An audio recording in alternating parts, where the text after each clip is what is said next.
Good morning guys, so today's video is going to be a slightly more serious one. I am going to be talking about the night that I truly decided I wanted to recover. This does not mean I just suddenly decided I wanted to recover and then it was all smooth sailing. This was just the very beginning, but I'm just going to be talking about the night that I made that decision. I am also going to be including some images in this video, so if you think that that's something that could potentially trigger you, that's why I'm giving you that warning now, so you can click off this video. So getting started straight away, this was back in late 2017 when all of this happened. The point that I was at was just, it was bad. It was really, really bad. I was constantly exhausted, both mentally and physically. I could hardly do any sort of normal day-to-day activities. I couldn't wash my hair properly. I was seriously at the point where if I wanted to wash my hair, most of the time it would end up with me sitting at the bottom of the shower and my sister would wash my hair for me. And this is when I was an 18-year-old girl. I also couldn't go grocery shopping. If I did, I would go with my sister and it would end up with me leaning against the trolley for support because I was so exhausted. I had no energy to go anywhere or do any normal activities. I was also constantly thinking about food just 24/7, which is also so draining and you wouldn't even think it is. But if you think about anything in life, if you're thinking about one thing constantly, no rest, the second you wake up, this right before you go to bed, it is exhausting. I also had no interest in life because I was never focusing on anything else. I was constantly dizzy and I would get massive head rushes every time I stood up. I was freezing all the time, no matter how many layers I wore. It hurt to sit on things because I had no coverage on my body. I couldn't even sit in the car for a long period of time because I would be in so much pain. On top of all that, my hair was also falling out at a rapid pace. I have images of just clumps of hair, and this would be after one time of washing my hair. As I would run the shampoo or conditioner through my hair, I would kind of pull at it a little bit and just clumps of hair would come out, and it was seriously, all jokes aside, like those movies where you maybe see a cancer patient or something and they have the scene where clumps of their hair is just coming out in their hands. That is exactly what was happening to me. So because of all of this going on, I was just both mentally and physically exhausted. I was sick of not having a life. I was sick of just constantly thinking about food, what I was going to eat, where I was going to be sick. I missed my friends. I hadn't seen my friends in so long because I just begun to cut them out because going to social events or meeting up with people was just too stressful because I would constantly be thinking, what am I going to have to eat, or am I going to have to sneak away somewhere afterwards to be sick? And it's so degrading to do that. So eventually I just cut ties with everyone. I still spoke to people over Messenger. I still loved those people, but I just stopped seeing them. So at this point, I was miserable. I was so sad all the time because I just felt like I was living each and every single day just to eat and be sick over and over again, and I had nothing left for me. So one night I was in the shower and I was just laying at the bottom as I usually did. This might sound ridiculous, but it got to the point where I was too exhausted to stand in the shower. I had to constantly be sitting. So, I mean, don't get me wrong, I still sit in the shower all the time because I think it's really comfortable. But back then, I didn't have the choice. I would sit at the bottom of the shower because I couldn't stand up and wash myself. And I was just laying there with the water running over me, and just like many other times, I was just crying my eyes out, and I thought, I can't keep living like this. I can't do it anymore. And I just kind of hit a wall, and I thought, when I get out of this shower, I am going to look at myself in the mirror and I am going to see the truth. Now, what I mean by this is I've done a whole video on body dysmorphic disorder, and pretty much I never saw myself the way I actually was. I would get glimpses every now and again, but then that image would be swapped and I'd think, no, that's not me. I'm not actually that sick. I'm not that small. I'm okay, pretty much. But this one night in the shower, I told myself, I said, I'm sick of not seeing the truth. I'm sick of my brain lying to me. I'm getting out of this shower and I'm looking at myself in the mirror and I'm going to see exactly what I look like. I got out of the shower and I just kind of walked towards the mirror and I had my head down and I just said, okay, like, this is it. Show me what I look like. And I looked up into the mirror and I just remember feeling like I had been smacked so hard on every single part of my body. I felt like I had been hit by some kind of truck. It was just the most biggest emotional wave I've ever felt because the reflection I saw looking back at me was not what I was used to seeing. I saw this girl who was so emaciated, so sick, who had hardly any hair on her head, who was just so drained with the biggest black circles under her eyes. I just saw what everyone else saw. And in that moment, I felt like I had to see everything. I felt like I was being given this opportunity to see the way that I truly looked and to have this moment in time where I couldn't be lied to. And so it's so hard to explain what I was feeling in this moment, but I just thought I need to see it all. I need to know exactly what everyone sees. So what I did was I grabbed out my phone and I took a bunch of photos of myself, and I felt like I was in a frantic state, if I'm being honest. So I just grabbed out my phone and I took a bunch of photos of myself everywhere from every single angle.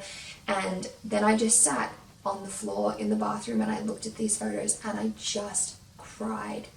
I cried hysterically for so long because I was suddenly realizing what I truly looked like. Looking at these photos, I just felt like I was being hit with the biggest wave of reality that I cannot even explain to you. I suddenly remembered every single time I was down the street and I would have all these strangers stare at me as I walked past them. And when I would glance back at them, they would still be staring at me. In those moments, I used to think, I don't know why they're doing that. I did deep down, but it's like I fully couldn't grasp the truth and I would brush it off. But in this moment, looking at these photos on my bathroom floor, I remembered every single time people would stare at me in the street. I remembered all the times I caught myself in mirrors and reflections and seeing the way that I looked but not believing it. I remembered all the time I saw my friends and my family after not seeing them for so long, and I would give them a hug and I would have all these layers on because I was constantly freezing. So I would have jackets, multiple t-shirts and jumpers on. And I remembered all these moments of hugging these people and feeling their bodies tense up, feeling them get uncomfortable because they could feel my spine and they could feel my shoulder blades through all these layers of clothing. It was like every single memory that I had ever brushed off as something that wasn't a big deal, or every stare, every glance, everything that I didn't want to know as the truth. It was like it all came back to me all at once and I was just hit with it and I couldn't handle it. I started to hyperventilate on the floor because I realized that everything that I had told myself for so long was a total lie. I realized that my reality and my sense of what I thought was normal was so wrong, and that is not something I can explain to people. That is only something you'll get if you've been through what I have, because you might look at someone who is so sick and you think, how do you not realize you're sick? You look at yourself every single day. How do you not know that what you're doing is bad for you? But when you live that life and you have a voice in your head who is constantly telling you the opposite of what everyone believes, you're going to believe that voice. You are going to believe that what you look like is normal, or what you look like isn't what everyone else sees. I realized that me being sick and my reality had changed the way I thought about everything. I thought the way that I looked at the world was normal because I was so used to thinking these particular things. I used to think that everyone thought the same way as me, and anyone who didn't, or anyone who would try to get me to recover, clearly didn't understand it, that they were against me. I truly believed that anyone that just wanted me to eat or just wanted me to gain weight was against me, not actually wanting to help me, just against me, because that is what my brain had told me for so many years. My brain had said they just don't understand, they don't know what you're going through, they don't understand how important this is to you, and they want to take that away from you. I realized in that moment that everyone didn't think the same way as me. Everyone didn't look at the world the way I did, and everyone was looking at me because I was the sick one. And I don't even know how to describe that. I don't know how to put into words what it feels like to realize that you're the one that's sick.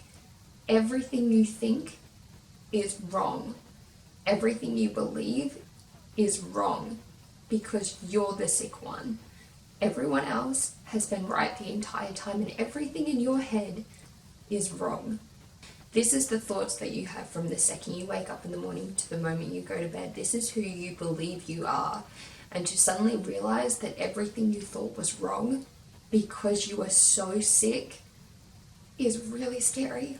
To realize that you're so ill that for years you've had this warped image of what you think the world should be. So in that moment, I just laid on the floor of my bathroom with the towel wrapped around me, and I just cried. I couldn't even tell you how long I was on the floor for.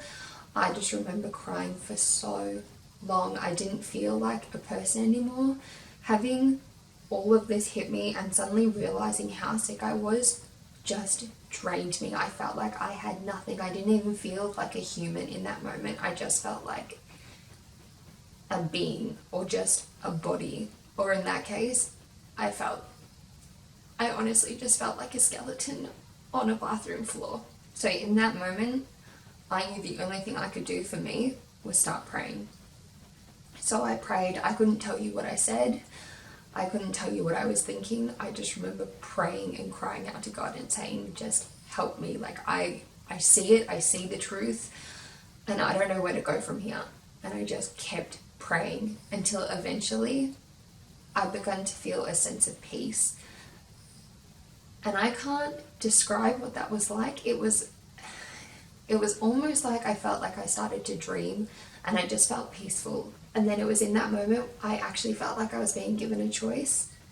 I felt like I could stay that way and just feel this numb kind of sensation, or I felt like I had the opportunity to change everything. So I stood up off the floor and I looked at myself in the mirror one last time, and I told myself, this is going to change.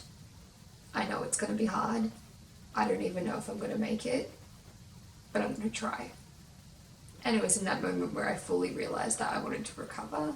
So when I always say to people that you need to do what will work for you, no matter how small it is, you need to do what challenges you, this is where that comes from.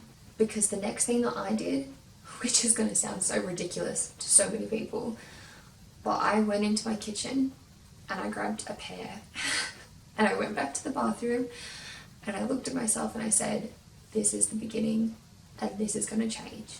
Everything from now is going to change. And all I did was sit on the bathroom floor and eat that pear. I'm pretty sure I took a photo with it as well to mark the moment of my recovery journey. And I know that sounds ridiculous, but the thing is, for me at that point, for so many months, it could have even been more than a year, I didn't eat food unless I was binging, and then I'd be sick afterwards. I didn't keep food down at all. So in this moment, this one single piece of fruit meant everything to me. It was saying, look, I'm taking control. This is what it takes for me to take control, and I'm going to do this because I don't care about what that voice in my head says anymore. I am deciding to recover. So I ate my pear, I took a photo with the pear, and I said, this is the start. And I got into bed and I was exhausted, as I usually was. But for the first time in the whole entirety of my eating disorder, for the first time, I felt completely at peace getting into bed. And I thought, I don't know what lies ahead. I don't even know if I'm going to make it. I don't know if I will be recovered one day. But tonight I'm making that decision that I want to recover. And so the next thing that happened was the next morning, I woke up and the first thing I thought about when I opened my eyes was, this is it. This is the start of my recovery. And I was super nervous, but also really excited. I was excited to finally let go of some kind of control, because yes, you have complete control over everything you do. Whether you eat or whether you don't eat, you get to decide that. But it's the mental illness that is controlling you making those decisions. So waking up that morning, I just felt free, but also really nervous. And what I did was I went into my kitchen and I made myself a breakfast, and I took a photo with that breakfast as well to mark my very first breakfast that I would keep down in years. And I did. I kept my breakfast, which is just the biggest thing that I still to this day kind of can't believe I did on day one. But the thing is, even though that morning was so incredible, and even though I did such an amazing thing, that was day one. Come day two, I would try to eat breakfast again, and I would fail. Day three, same thing, failed. 4, 5, I couldn't even tell you, but I know that it was more than a week before I was able to keep down anything again. Because yes, making that decision to recover is huge and it's incredible. And if you have someone to share that with, even more incredible. But that doesn't mean that come the decision to recover, that's it. And everything you do from that point is going to be easy. No, making that decision is the best and most amazing thing you can do for yourself.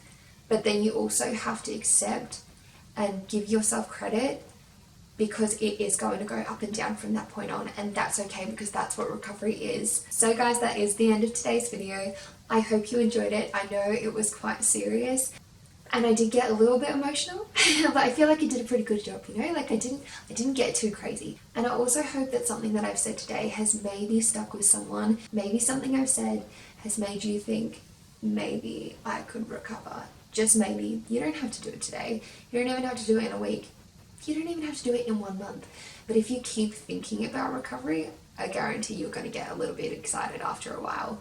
So guys, thank you so much for watching this video. I really hope you enjoyed it, and I hope I see you in my next one. Bye guys.